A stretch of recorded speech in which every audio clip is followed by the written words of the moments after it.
akkam jirtu daawwattootaa fi dhaggeeffattoota keenya kabajamoo.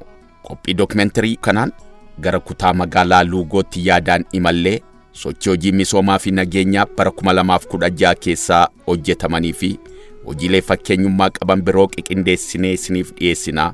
Haga xumura qophichaatti nu hordofaan affeerraa keenya.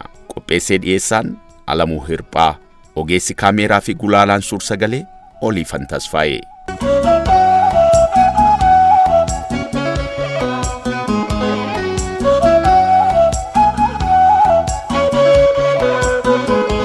Kutaan magaalaa Luugoo kutaalee magaalaa ja'an bulchiinsa magaalaa Adaamaa keessatti argaman keessaa tokko yoo taatu, aanaalee 3 aanaa Dirree Nagayaa, aanaa Barreechaa fi aanaa Migiraan caaseffamtee argamti. Kutaan magaalaa Luugoo zoonii 34 garee misoomaa 570 fi ollaa 2245 caaseffamtee kan argamtu yoo ta'u, namoota 100,000 fi 50,000 oltu keessa jiraata jedhamee tilmaamama.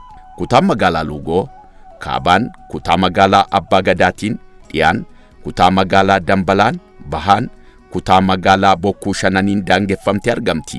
Seenduubee hundeeffamaa fi carraawwan misoomaa kutaa magaalaa Luugoo qabdu laalchisuun hojii raawwachiistuun olaantuu kutaa magaalichaa Aadde Kadijaa Jamaal akkas jedhu. Kutaa magaalaa Luugoodha abbootii qabeenyaa gurguddaa of keessaa qabdi. Qilleensa ishee jireenya mijattuu kan taate akkuma maqaa magaalaa Adaamaa magaalaa mijooftuu jireenyaaf mijattuu kan taate, kutaa magaalaa Luugoo immoo akka carraa ta'ee seenterii industiriiti kan tajaajilaati waa hundaati waan ta'eef giddugala daldalaatis sababa ta'ee fi akka kutaa magaalaatti bara kan hojii karoora xiiqii qabannee milkeessuu keessatti waa bal'aa hojjechuu jalqabneerra raawwanneerras. Tokkoffaan karoora xiiqii jennee uummata wajjin irratti waliigalle akka mootummaatti gadi bu'e akka magaalattis nuu kenname keessa tokko karoora xiiqii milkeessuu duratti carraawwan maal qabna, humni qabeenya nuti qabnu sochoonu maali, akkamitti milkeessuu dandeenya kan jedhu kana potenshaala qabnu adda baasuu eegallee ummanni keenya fedhii misoomaa inni qabus maali, fedhiin dargaggootaa maali, gaaffiin ummataa gaaffiin dargaggootaa fi kallattii mootummaan gadi nu buuses akkamitti milkeessuu dandeenya kan jedhus erga kutaa hawaasaa hoggansi dursarratti walii galee kutaa hawaasaa wajjin mari'anneetii booda potenshaala keenya sirriitti adda baasneerra potenshaala qabnu bakka ittiin isheetii milkeessinu carraawwan hojiitti uumnu. Lammaffaan lafoota kuduraa fi muduraaf ta'uu danda'u carraa dubartootaatti uumuu dandeenya maal qabna kan jedhu kan hunda adda baasne jechuudha. Sara dhaabbannee aanaan tokkoon aanaa potenshaala isaa akka beekuu danda'u goone zooniiwwan gurmaa'insi keenya akka beekuu danda'an sana beekanii akka hoogganan. Lammaffaan hojii humna walootiin hojjennu keessatti tajaajila lammummaa hojii tokko. Hojii kana immoo milkeessuun akkamitti milkeessina? Humna walootiin milkeessina. Kallattiiwwan sadan mootummaan gadi nu buuse ariitiidhaan milkaa'ina keenya galmaan ga'uu keessatti murteessaa yoo ta'e, qulqullina baay'inaan hojjechuun murteessaa yoo ta'e, galmoota afran akka mootummaatti gadi bu'ee milkeessuu keessatti tokko wabii nyaataa mirkaneessuudha. Kanaaf potenshaala kam qabna? Wabii nyaataa gaafa mirkaneessina jennu immoo kallattii paartii badhaadhinaatiin daandii ida'amu badhaadhina walootiif badhaadhina maatii milkeessuudha. Paartii maatii irratti xiyyeeffate, dhala namaa irratti xiyyeeffate waan ta'eef kan akkamitti milkeessinaa kan jedhu hunda adda baafanne. Kana dhaabbanneetu erga adda baafannee dursa waliigalteen jiraachuu qaba, itti amanuu qaba. Raawwataa qaamni raawwatu hojii kana itti amanuu qaba. Gurmaa'insi keenya akka itti amanu gooneerra hojii kana milkeessuu dandeenya jirra jechuudha. Bulchiinsi magaalaa Adaamaa karoora xiiqii galmoota gurguddoo 4 carraa hojii uumuu, midhaan nyaataan of danda'u, interprenerii fi kalaqa cimsuu, mootummaa cimaa ijaaruu baafatee karooricha irratti kutaalee hawaasa garagaraa fi raawwataa sadarkaan jiru waliin mari'achuun erga waliigalee booda hanga kutaalee magaalotaa fi aanaaleetti gadi buusee hojiitti hiike. Istiraateejiiwwanii fi tooftaalee karoora xiiqii kana milkeessuuf ba'an keessaa tokko inisheetiivoota misoomaa haaraa babal'isuudha. Kutaan magaalaa Luugoo immoo kutaalee magaalaa inisheetiivootni misoomaa bal'inaan keessatti hojjetamuun jiruuf jireenyi kumaatamootaa jijjiiramaa jiru keessaa ishee tokkodha. Kutaan magaalaa Luugos galmoota misoomaa gurguddoo akka bulchiinsa mootummaa naannoo Oromiyaa fi akka bulchiinsa magaalaa Adaamaatti qabaman arfan qulqullina baay'inaa fi ariitiin raawwachuun karoora badhaadhina maatii milkeessuuf hojiiwwan jiruuf jireenya ilma namaa fooyyessuu irratti bu'uureffatan hedduu hojjeteera. Bulchiinsi kutaa magaalichaas karoora xiiqii milkeessuuf carraawwan misoomaa sadarkaa kutaa magaalaa hanga sadarkaa aanaa fi sadarkaa zooniitti jiru sakatta'ee faayidaa uummataaf oolchuu eegale. Keessattuu karooricha baajeta mootummaa qofaan milkeessuun akka hin danda'amne dursee kan hubate bulchiinsi kutaa magaalaa Luugoo gaaddisa tajaajila lammummaa jalatti hirmaannaa abbootii qabeenyaa fi hawaasa bal'aa finiinsuun hojii misoomaa fi nageenyaa keessatti bal'inaan qooda akka fudhatan godhe. Aadde Kadijaa Jamaal hojii raawwachiistuu olaantuu kutaa magaalichaati. Keessattuu kan wabii nyaataa milkeessuu keessatti ilaalama paartii badhaadhinaatiin gaafa galmaan keenya jennu daandii ida'amuu qabannee potenshaala keenya idaanee qabeenya qabnu idaanee yaadama idaanee abbaa qabeenyaa nu deeggaruu nu cinaa dhaabbachuu akka danda'u. Qabeenyi isaa bahu kanaan duratti rakkoo ture, komii kaasaa ture. Maallaqa kan nuu kennu akkaawuntii akka qabaachuu danda'u, oodiit akka godhamu. Kan inkaayintii kan nu deeggaru immoo dhaqee akka nu ijaaru, maateriaalii akka nuu kennu, koree ittiin deessuudhaan hojii kanaaf bu'uumaan qabannee hojjechaa ture jechuudha. Kana keessatti immoo yaadamni koree qindeetu baay'ee murteessaadha. Yaadamaan tokko ta'uu tokkoomuun waliigalteen jiraachuun qaaman namsanii yaadni keenya tokko kanaa milkeessineerra. Sadarkaa aanatti yoo ilaallu yaadan tokko ilaallama kana qabatanii milkaa'inoota hojii keenyatiif immoo qindoominni koree qindeetu murteessaa akka ta'e irraa hubatanii jiru waan ta'eef aanaa keenya sadan keessatti hojii akkamitti milkaa'ee gaafa jennu yaadan qindoome. Hoggansa yaadan akka qindaa'u godhame jechuudha. Qaaman namsanii yaadichi tokko. Qaaman nama 20 nama 30 25 yaadichi tokko. Gaafa zoonittis gadi buutu qaaman tiimii ta'e qaaman yaadan milkaa'ina kana akka fiduu danda'u godhame jechuudha.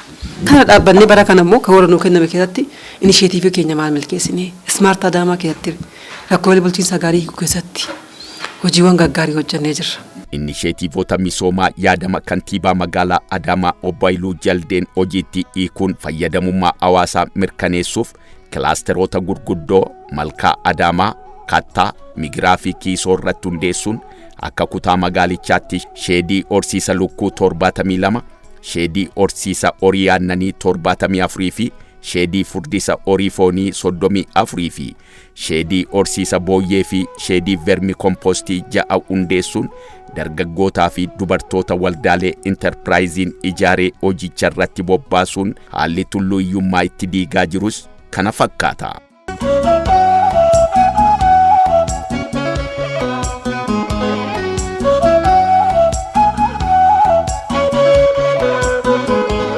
Akkuma biyyattiittu mootummaan kun galatu nama hojii irratti giddi maammanaa baasanii jechuudha. Dalagaa daladdanii fooyyee fiddanii harka namaa ilaalinaa jechuun kun waan guddaa. Kun amma gargaarsa ulfaata akka kiyyatti. Maaliif lafa namaa kennanii lafa dura ka amma kiraa kafalanii miidhamni guddaan ka jiru lafarratti lafti nuu kennamee gara dalagaatitti bayaa jechuun kun wanna guddaa. Warri kutaa magaalaa warri aanaarra jiru iddoo kana yoo ijaarru nu waliin ijaaran jechuun ni danda'ama. Kana hunda baay'ee tokko galateeffadha. Guyyaatti amma haga leetira 60 akkas hin qabna. Amma nu baay'ee babadhisu yaalii ka godhaa jirru. Jiddugala gabaallee nu kennanii boota aanan gurgurtaananii saniif amma horii daballee gara leetira 200-300 ol raabsuu yaada qaba. በወረዳው በኩል እስካሁን ድረስ ጥሩ እየተከታተሉ ነው። በየጊዜው እየመጡ እያዩን ይሄን ብታረጉ ተጨማሪ ይሄን ብታረጉ እያሉ ምክሩ እየሰጡን በእነሱ ምክር እየሄደን ያው በጣም ለውጥ አግኝተንበታል እስካሁን ድረስ። አሁን እነኚህ ሶስተኛ ዙር ናቸው። ትላልቅ ነበሩ። ሁለት ዙር ትላልቅ ወጥተዋል። እነኛውን ተክረምቱ ጋር የሚሄዱ ከብቶች መሆን አለባቸው። ትላልቅ ተሆነ ስለሚጨቀይ አሁን መለስተኛ ከብት ነው መግባት ያለባቸው መጪው ክረምት ስለሆነ ለዛ ብለን ነው ወይፈኖች እነኛውን 40,000 35,000 ግዢ ናቸው። kana malees kutaan magaalaa Luugoo hojii qonna magaalaatiin inisheetiivoota misoomaa haaraa hojiirra oolchuun maatii 180 misooma dammaa irratti bobbaaseera. Lafa hektaara 6.5 irratti misooma leemmanii, lafa hektaara 2.5 irratti misooma burtukaanaa geggeessaa kan jiru yoo ta'u, misoomni paappayaa kilaastera injoorii irratti geggeeffamaa jirus haala kanaan qalbii nama hawwata.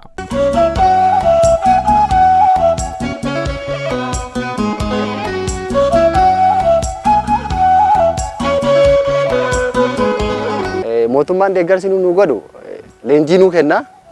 Yeroo adda addaatti dhufee nu jajjabeessa. Lafa kana kan nu kenne mootummaadha.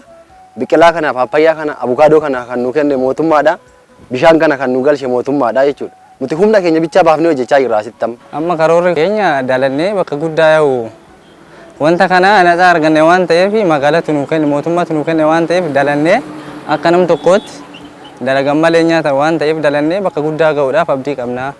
Kutaan magaalaa Luugoo oomisha inisheetiivootaaf walitti hidhamiinsa gabaa uumuuf giddugala gabaa oomisha inisheetiivoota misoomaa banee hojiirra oolcheera. Kaayyoon inisheetiivoota misoomaa kunis gabaa tasgabbeessuun qaala'insa jireenyaa hir'isuun fayyadamummaa hawaasaa mirkaneessuu waan ta'eef giddugala gabaa kanatti aannanii fi killeen gatii madaalawaan hawaasaaf dhiyaachaa jira. Walumaa galatti hojiilee inisheetiivoota misoomaa kanaan maatii 18,000 ol fayyadamaa gochuun danda'ameera jedhu hojii raawwachiistuun olaantuu kutaa magaalichaa Adde Kadijaa Jamaal. Oomishaaleen oomishaman, aannan oomishama, kuduraa muduraan ni oomishama. Haa xiqqaatu haa baay'atu immoo yoo xiqqaate magaalaa keenyarraati waldaaleen kun bakka itti giddugala gabaa seenterii tokko irraati hawaasni argachuu danda'u. Inisheetiivii magaalli gad nu buuse keessa tokko qaala'ina tasgabbii jireenyaa umma gabaa tasgabbeessa. Lammaffaa daldaalaan gidduu oomisha sana fidee uummatatti dhiyeessuu akka hin dandeenye abbichi oomisha sana fidee ummata dhiyeessuu akka danda'u giddugala gabaa nu kennan balbala 48 ijaarree as keessattis mana baaburas ta'uu akkaataa danda'u uumaa jirra. Weeraawusii yookiin immoo bakka itti oomisha isaanii kaawwachuu danda'anillee ijaarree mana kuusaa ijaarree har'a giddugalli gabaa hojii eegalee jira jechuudha. Karaa ho'iinsa qabu carraa hojii uummaa yookiin immoo dargaggoota keenya bal'aaf kuduraa fuduraan waldaadha kan fidu qaamaachi keessa akka jiru immoo akka gurguramtu godhama. Aannan hin qabna. Hanqaaquu ni qabna, lukkuu ni qabna. Waldaalee maaxaa ijaaramee sun bobba'e sun waan oomisha isaa fidatee itti gurgurachuu danda'u seenterii kanatti fiduu akka danda'u goonee jirra. Jiraatan keenya kana fayyadamaa jira. Kuduraa fuduraa gabaa keessa gaafa laaltu qaala'insa qaba. Gaafa kallattumaan garuu giddugala gabaarraa bitnu gadi bu'aadha. Kana tasgabbii gabaa uumu badhaadhina maatii waluu innis fayyadamaa ta'a. Hawaasni keenyas gaafii uummata kaasu gaafii komii mootummaatti kaasu hundiyyuu ni salphata jechuudha. Kana waa oomishee mootummaan ummata dhiyeessuu akka danda'u agarsiisaa jirra. Sababa ta'eef adeemsa giddugalli gabaa kun babal'achaa gaafa deemu qaala'inni jireenyaa tasgabbii jennu gabaa jennu kun iddoo dhabaa deema jechuudha. Badhaadhinni mana tokkoo namaa seenuun badhaadhina maatii milkeessuuf hojii kutaa magaalaa Luugootti hojjetameenis manneen lukkuu socho'aa 1,300 lukkuu 6 waliin mana re'ee yookaan gorannoo re'ee ammayyaa 150 re'oota 2 waliin istaadiyeemii Abbabaa Biqilaatti waldaalee intarpiraayizotaaf dabarsamee kennameera. Kantiibaan bulchiinsa magaalaa Adaamaa Obbo Haayiluu Jaldees waltajjicha irratti argamuun akkas jedhanii turan. Hojiin gama hundaan hojjennu dhugummaan isaa mirkanaa'uu kan danda'u maatii keenya bira gahuu dandeenyedha. Jiraataa Adaamaa rakkoo isaa hiikuu dandeenyedha. Fedhii uummanni magaalaa Adaamaa qabu deebisaa deemuu dandeenyedha. Waan har'a hojjennu hojjechaa waan hin dandeenye iftooman uummata keenyatti himuu dandeenyedha. Rakkoolee gurguddoon qabnu tokko hojii dhabdummaadha. Hojii dhabdummaatti dabalamee rakkoon qaala'insa jireenyaa hammaataa dhufee jira. Inni biraa booddee tafummaadha. Rakkoolee kana keessaa bahuuf karoorri keenya kan irratti xiyyeeffatu hojii dhabaa kan taane qabeenya dhabne osoo hin taane ofiif ofirraa akka ciifnu hubataa dhufneerra. Qaala'insi jireenyaa hammaataa kan dhufu lafti keenyas oomishuu diddee miti. Harki keenyas hojii dadhabee miti. Osoo humna qabnu hiyyummaa ofirratti guddisaa jirra. Osoo qabeenya qabnu qabeenya keenya misoomatti jijjiiraan turre. Amma gochaa hin jirru humna qabnu gara misoomaatti. Qabeenya qabnu misooma walootiif. Kana hunda oolchuudhaan hiyyummaa nutti deemaa jiru xiqqeessaa aadaa hojii keenya guddisaa ida'ama kanaan immoo badhaadhina maatii milkeessuun kallattii waliigala karoora keenyati jechuudha. Dubartoonnii fi dargaggoonni kutaa magaalaa Luugoo inisheetiivoota misoomaa kanarraa fayyadamaa ta'an tokko tokkos haala kanaan yaada isaanii ibsatu. Maqaan koo Tsahaay Mangistuun jedhama. Lukkuu shaniin argadhe, lukkuu shanii fi mana lukkuutiin argadhe. Gammachuu guddaan natti dhagahame. Hojjedhee of jijjiiruudhaaf aanan barbaaduuf naaf kennameera. Hojjedhee of jijjiiruuf immoo anis ni yaala. Milkaa'ina hojii misoomaa fi nageenyaa kutaa magaalaa Luugoo keessatti shoorri bulchiinsa aanaalee sadeenii olaanaadha.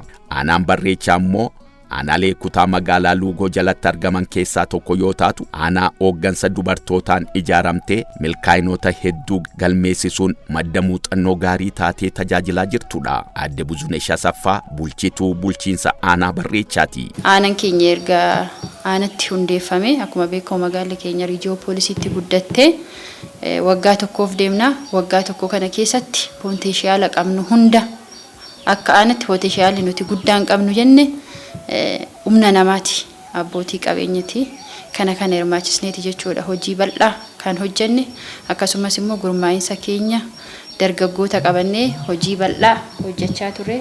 Gama inisheetiivitiin, gama humnoota wal warfaniitiin, keessaayyuu hojii tola ooltummaa ganna kanaatiin akka waliigalaatti hojii hangana jedhamee ibsamuu hin danda'amne kan uummata hirmaachisnee hojjenne ta'uu isaati jechuudha. Icciitiin milkaa'ina keenyaa inni guddaan qindoomina keenya jennee tamanna.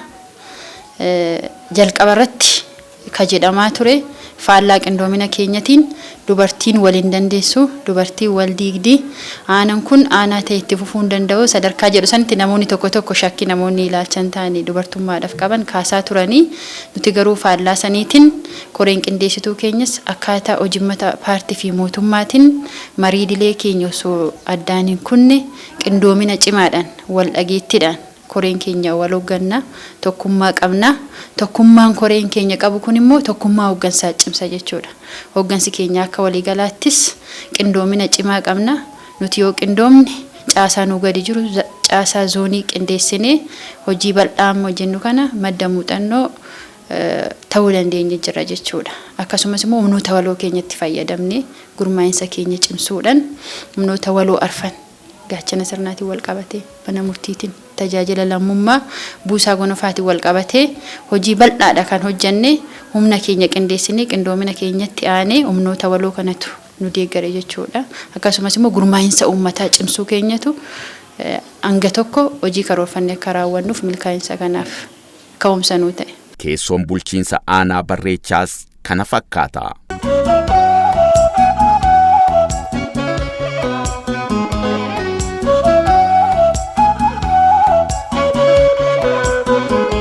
Bulchiinsi kutaa magaalaa Luugoo piroojeektii Ismaart Adaamaarraa karoora Ismaart Luugoo jedhu baafatee hojimaata waajjiraalee mootummaa dijitaalessuu fi ammayyeessuun cinatti naannoo hojii mijataa fi hawwataa gochuuf hojii hojjetameen waajjira hojii raawwachiistuu olaantuurraa eegalee seektaroonni sadarkaa kutaa magaalaatti jiran hedduun haala kanaan waajjira isaanii miidhagsaniiru.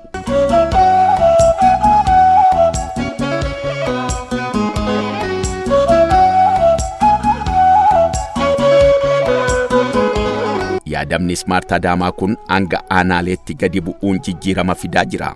Obbo Abdelqaadir Siraaj bulchaa bulchiinsa aanaa Dirree Nagaati. Carraa misoomaa aanaan Dirree Nagaa qabdu baroota darban kana keessa aanaan Dirree Nagaa maqaa isaa kareessa ganda gara Luugoo sanduura 03 jedhamu sun misoomni hedduun keessa hin dhaabbanne. Amma gaafa maqaa isaa jijjiirate kun misoomni hedduun jammaramee kan jiru jechuudha. Asirratti Shinshaanoon bara kana bifa adda ta'een zoonota qabnu hunda irratti sochoon isaa fudhatamee akkaataa itti deemaa jiru jechuudha. Gara Ismaart Adaamaatti gaafa dhufu inni kun Ismaart Adaamaa hojjennu kophama akkanatti afaan qofaan haasofnee waan milkaa'u miti. Gadi buunee magaalaa Adaamaa Ismaart jennee qulqullinni ishii maal fakkaata? Qulqullinni kun aanaa qofarratti dhaabbatee yoo ta'in zoonii keessa gad darbee hanga garee misoomatti hanga qollaatti wanni fooyya'uu danda'uu fi wanni irratti hojjennu dhuguma Ismaart Adaamaan hojjechiisee waan jedhu san ilaalannee ture jechuudha. Waltajjiin torbeelee kana geggeessaa jirru hirkattummaarraa gara oomishtummaatti isa jedhu kana keessatti kun ajandaa isa jalqabaa ta'e akkaataa irratti marachaa ture jira jechuudha. Uummanni kan kennas qulqullinni yoo hin lafan qabatin Ismaart Adaamaa inni jennu sun rarra'eetiin hafa waan ta'eef bifa kanaadhaan itti deemnee Ismaart Adaamaa waajjira kan keenya argitan bifa akkanaa jira. Kan zoonii illee immoo akka kanatti dhufuuf wanni hojjetamaa jiru jira. Zoonii fakkeenya zoonii malkaa jedhamu waajirri isaa lafarraa ka'ee bifa adda ta'eedhaan ijaaramee yoo dhaqnee ilaallu Ismaart Adaamaan kun akka achi qubatuu fi akka bakka hunda ga'uuf wanni hojjetamaa jiru jira. Isa kana karaa addaatiin itti deemnee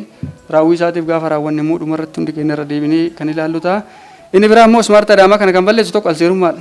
Alseerummaadhaan waggoota hedduu daddarbaa wal harkisataa dhufan bara kana fakkeenya tokko keessaa ijaarsa seeraan alaa kan dambii booda saayitii tokko guutuu gaara gubbarra kan jiru giddoo giriinii ta'u magariisummaa irratti ta'u namni irratti nam'ee ijaarsa mana addeessaa karaa namni keessa darbuu hin dandeenye akkaataan itti ijaaramu jira.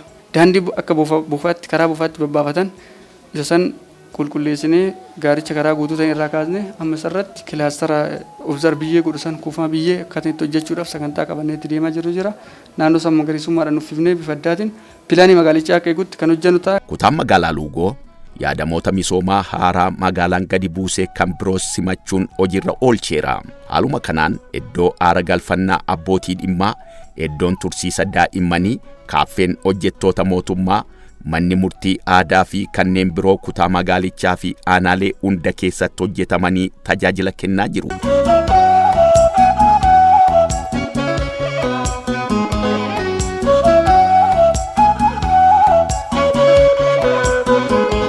Aanaalee kutaa magaalaa Luugoo inisheetiivoota misoomaa bal'inaan hojiirra oolchuun faayidaa hawaasa bal'aa mirkaneessaa jiran keessaa tokko bulchiinsa aanaa Migiraa yoo ta'u, obbo Roobaa Nashaa bulchaa bulchiinsa aanichaati. Aanaan keenya aanaa Migiraa yoo kutaa magaalaa Luugoo jalatti hammatamti.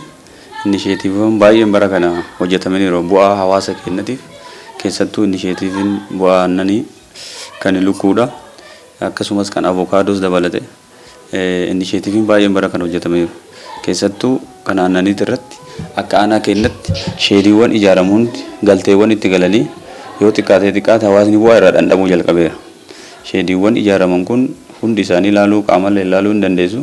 Loowwan itti galanii aanan yeroo ammaa kana naannoo sanitti hawaasni keenyallee bu'aa irraa dhandhame aanan liitira qarshii 70 ture gadi bu'uudhaan magaalaa keenya keessatti baay'ee bu'aa fidee jira jechuudha.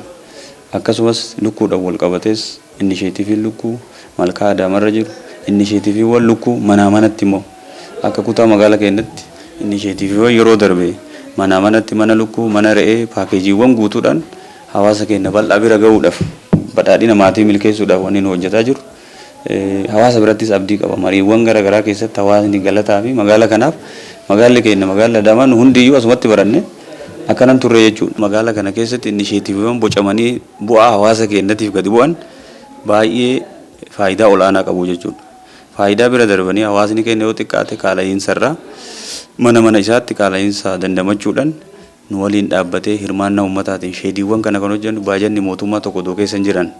Baajata mootummaa tokko malee hawaasni keenya hirmaannaa gochuun sheedii aannanii, horii aannanii, sheedii furdisa horii, sheediiwwan lukkuu, avokaadoo maal jennee magaalli keenya lafa qopheesse kan hunda isaati irratti hawaasni keenya ofillee irraa fayyadame galteellee argate galatas galchaa jira jechuudha. Waltajjii garaagaraati irratti galata guddaa galchu. Ispeeshaalii kabajamoo kantiibaa keenya dabalate waan isaan gadi buusan kabajamtuu hojii raawwachiiftuu keenya dabalate waan fudhatan san hunda nu biraan ga'u nullee irraa fudhannee hawaasa hirmaachifne wanti hojjetamaa jiru baay'ee gaarii fi waan nama jajjabeessu. Gara fuuldurallee hawaasni kun yoo xiqqaate bu'aa irraa argata jennee yaadna. Badhaadhina maatii isa dhugaasan milkeessuuf halkanii guyyaa hojjetaa jirra. Waan illee yoo nu gargaare keessaa baanallee hin xumurallee paakeejii nama guutuutti ilaaluu dandeessu. Kan aananii amma guutamee jira bu'aan irraa argamee jira waan ta'eef akka aanaa Migiraatti hawaasa keenyas galateeffannee nullee hooggansi keenyas tokkummaadhaan kutaa magaalaa Luugoo keessatti bu'aa kanaan kan nu ga'e tokkummaa hooggansaati.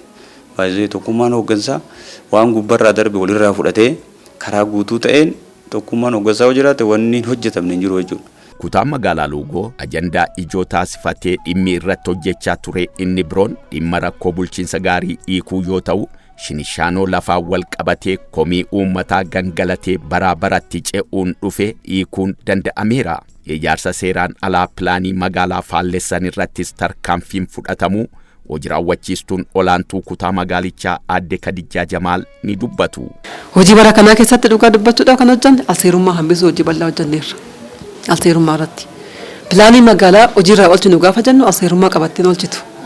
Kanaaf ijaarsa dambii boodaa kan jedhu adda baasu ijaarsa isteedii kun sirriin ta'u yakka Garuu marga ijaarameetii booda itti dhuftee hoggantee tarkaanfii fudhachuu fi bakka jirtu akka dhaabbatu gochuun dirqama. Sababa ta'eef magaala moodeela taate, ismaartii taate, magaala mijattuu, jireenya mijattuu, hawwattuu biyyoota birootti dorgomaa taate uumuu qabna gaafa jennu aseerummaa qabattee osoo hin taane ijaarsa dambii boodaa jennee adda baasne marsaa tokkoffaadhaaf 1,170 adda baasne 1,100 nuu kenname keessa. Kana keessa adda baasne kan diine 2,350 diineerra. Diiguun galma miti. Lafa diiguu qofa miti. Dallaas diineerra.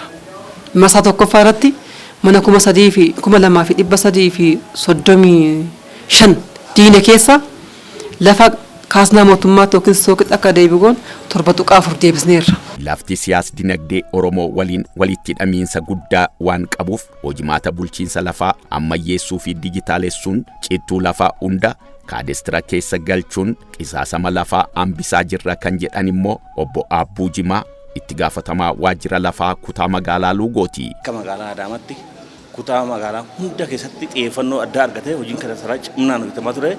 Akkasuma nutis akka kutaa magaalaa keenyatti cittuu lafaa hunda karaa irratti galchinee mirkaneessinee itti milkoofnee jirra. Bara 2016 kana xumurree kan keessaa baane ta'uu isaa. Jijjiirama guddaa regulaasiin irraa argame akka waajjira lafaa kutaa magaalaa keenyatti shinshaanoo qofarraa miiliyoona 45 shinshaanoo qofarraa kan argame hojii garaa saraarraas miiliyoona 48 akka waliigalaatti miiliyoona 140 karoorfame keessa hojii lafaatiin galiin galuuf karoorfame keessa sadarkaa har'aa kanatti miiliyoona 89 irra geenyee jirra.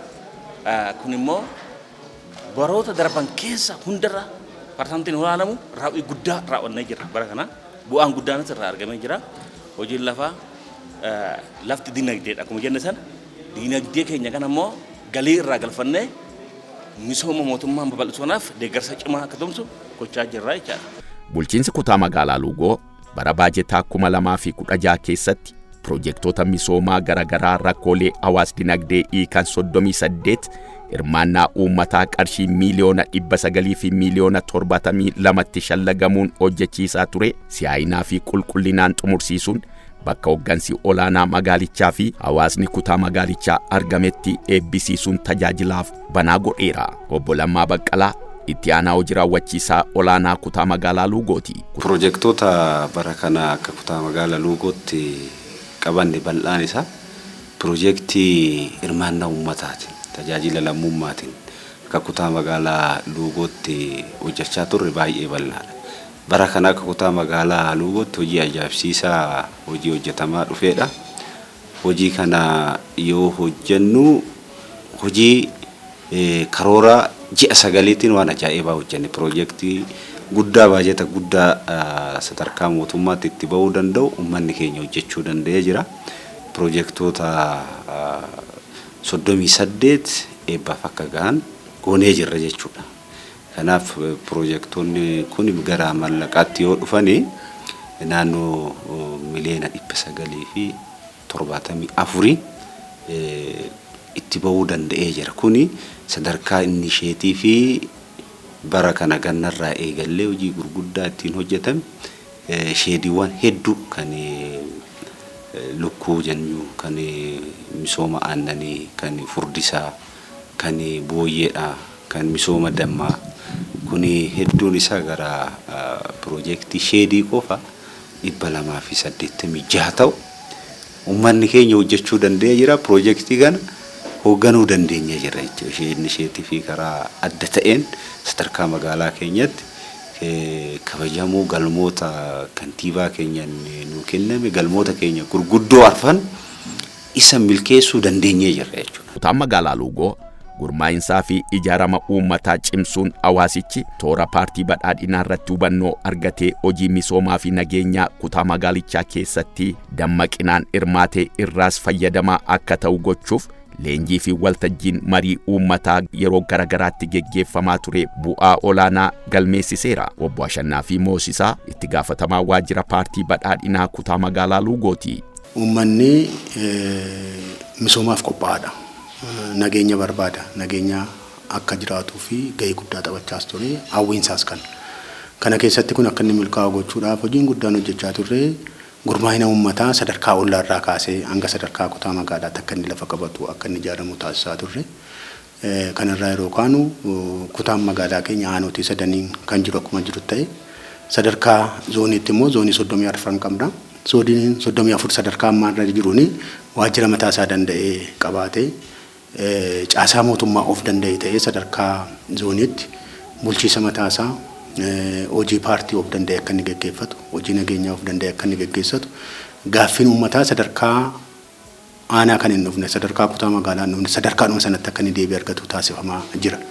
Kun maal inni kan inni ittiin ta'een sosochii hawaasaa bal'aa gochaa turre jalqaba irrattis akkuma kaasee sosochii hawaasaa kana yeroo nu toora paartii badhaadhinaa irratti uummanni hubannoo gahaa akka inni argatu. Hubannoo kan argachuudhaaf waltajjiiwwan gurguddaadha kan gaggeessaa turre bara kana keessatti.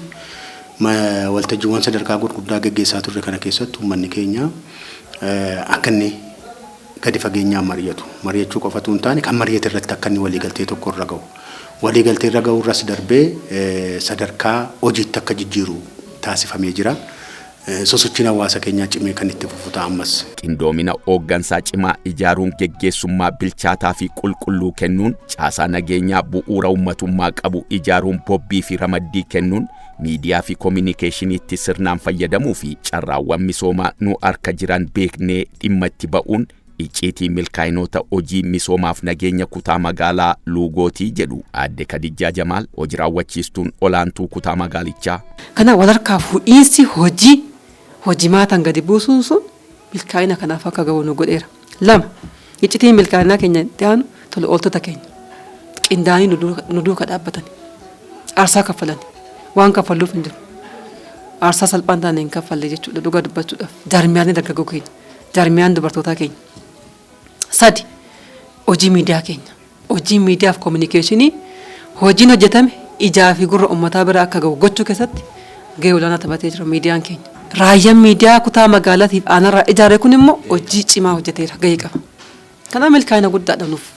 Itti gaafatamaa waajjira paartii badhaadhinaa magaalaa Adaamaa Obbo Ashannaa fi Ajjamaa paartiin badhaadhinaa paartii waadaasaa gochaan dhugoomsaa deemuudha jedhu. Adaamaa giddugala badhaadhinaa giddugala waa hundaa magaalaa badhaadhinni maatii keessatti mirkanaa'e eenyummaan gamtaa sabdaneessummaa fi tokkummaa sabaa fi sablammootaa keessatti dhugoome taatee akka itti fuftuuf hunduu gahee keenya akka baanu badhaadhinni waadaa gochaan ni raawwata dhaloota gootummaa dhaale ni ijaaraa. Kantiibaan bulchiinsa magaalaa Adaamaa Obbo Haayiluu Jaldee cabiinsa dinagdee uummata Oromoo baay'anachiisuuf interpreneurshipii cimsuu kalaqa jajjabeessuu fi yaadamoota misoomaa haaraa hojiitti hiikuun fayyadamummaa uummata keenyaa mirkaneessuuf hunduu xiiqiin hojjechuu qabaa jedhu.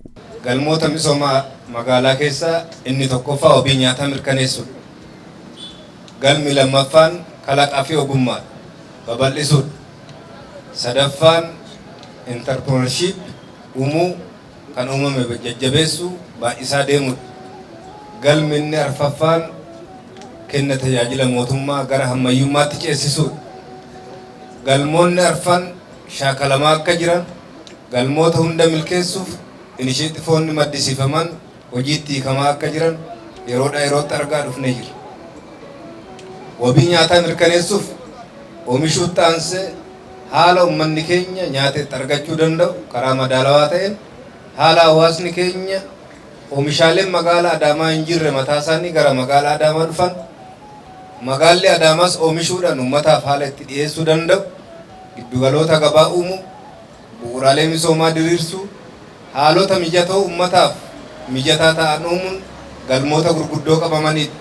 Egaa daawwattootaa fi dhaggeeffattoota keenya kabajamoo qophii dookumentarii kanaan sochii hojii misoomaaf nageenya kutaa magaalaa Luugoo fi icciitii milkaa'ina kutaa magaalichaa irratti xiyyeeffannee qophiin isiniif dhiyeessinee kanumaan goolabameera. Sagantaa keenyatti aanuun qophii dookumentarii kutaa magaalaa biroo qabannee hanga dhiyaannutti nagaatti qopheessee dhiyeessaan Alamuu Hirphaa ogeessi kaameeraa fi gulaalaan suur sagalee Oliifan Tasfaayee horaa bulaa deebanaa.